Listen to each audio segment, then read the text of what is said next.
something else that I thought was interesting, this is my last topic for today. Something else that I thought was really, really interesting was an article on 5 things to remove from your home to avoid poverty and stagnation. So I really, really liked these 5 things, except save for the last one perhaps. So I'll go through them and then you can tell me if you sort of feel the same way about this. So I thought these made a lot of sense. So it's about energy. So of course, everything is energy, everything emits energy. And so therefore we need to think about the items that we have in our house.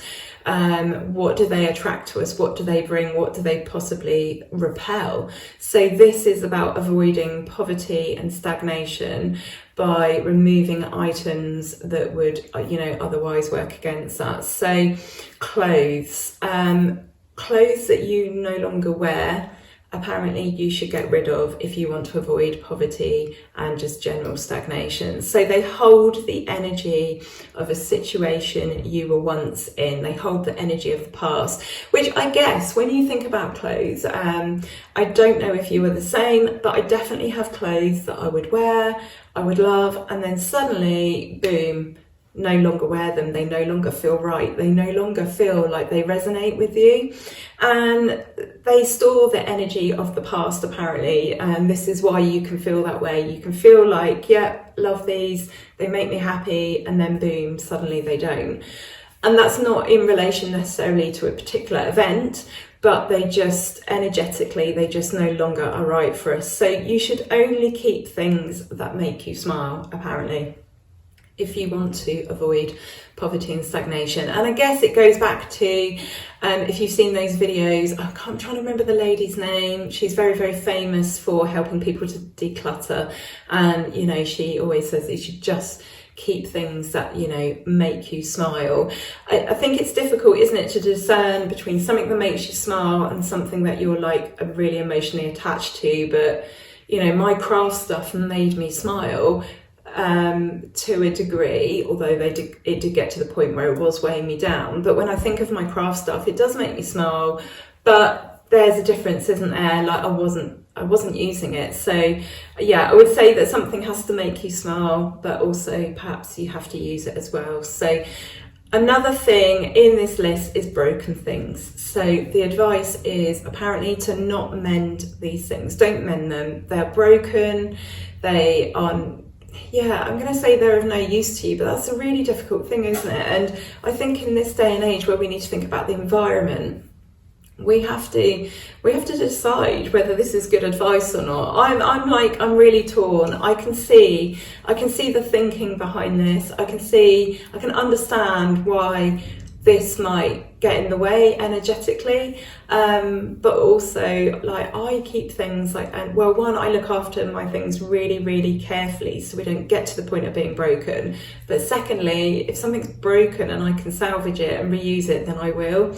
But anyway, the advice is get rid of it.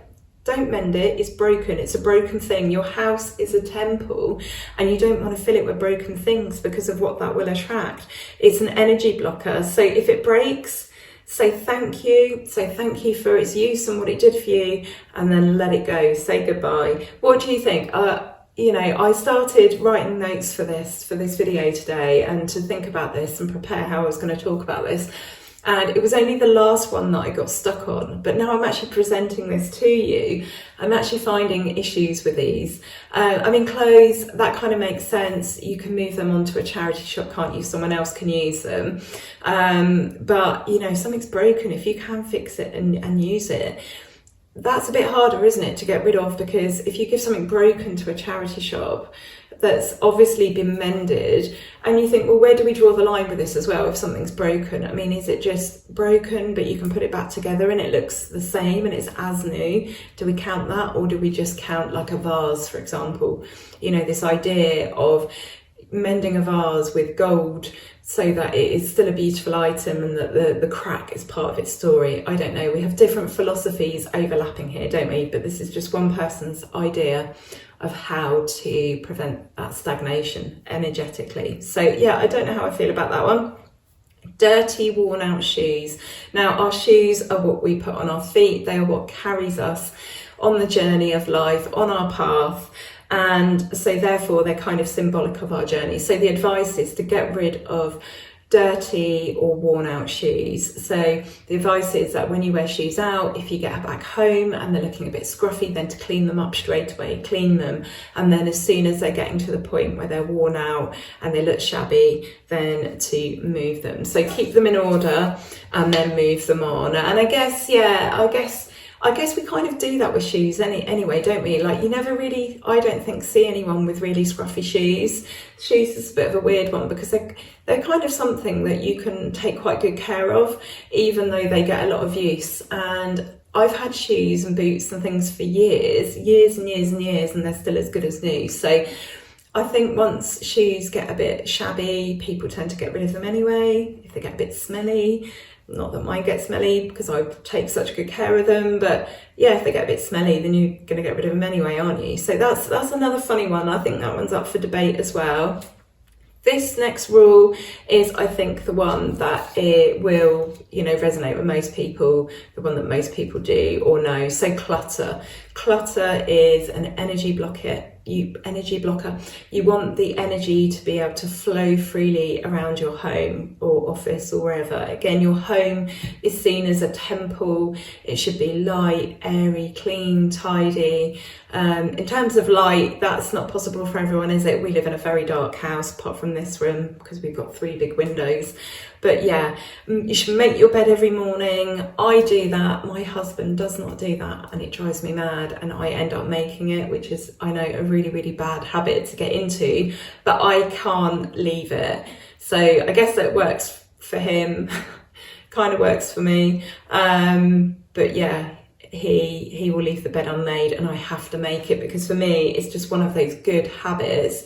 To be fair to him, he's getting up early, he's going to work. There's other things that we need to get done first, I guess, but yeah, I like to have the bed made. I just feel that it gets a good start to the day. So I'm always, I do nag him about making the bed.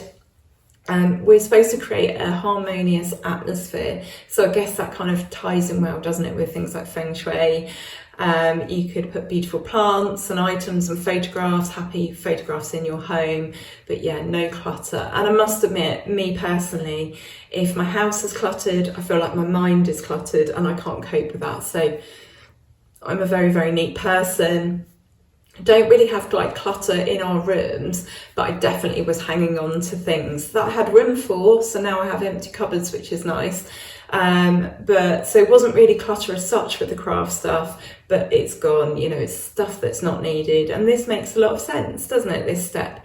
Now, the last one, which I really, really struggle with, and I don't know, I mean, I suppose on an energetic level, I agree with it, but in a practical way, I can't get on board with it. But the last one that was suggested is, don't keep objects and clothes of people who are no longer on this physical plane, so people who have passed over. Memories should be kept in the mind only. And I struggle with this. I've got a clock that belonged to my grandparents. I've got my grandmother's Bible. I have a bracelet that my nan gave me, I suppose a couple of years before she died. I have a painting upstairs that she gave me that she really wanted me to have. And yeah, there's no way I could part with those things. The idea behind this is to let them get on with their journey, that the past is the past. They're no longer here, you are. This is about your life and your energy and what you are surrounding yourself with and the effect that that has on you and your life. But I'm just totally not sure about that one. And it makes charity shop buying really difficult, doesn't it? If, the idea is we shouldn't have anything that's, a bit damaged or has belonged to someone else. We don't know. The things that we buy, they carry a lot of energy. And yes, cleanse them before they enter your home if you're unsure. I mean, clothes, they go in the washing machine. You can turn that into, a ritual or a rite, but they get a wash, so they're kind of cleansed anyway.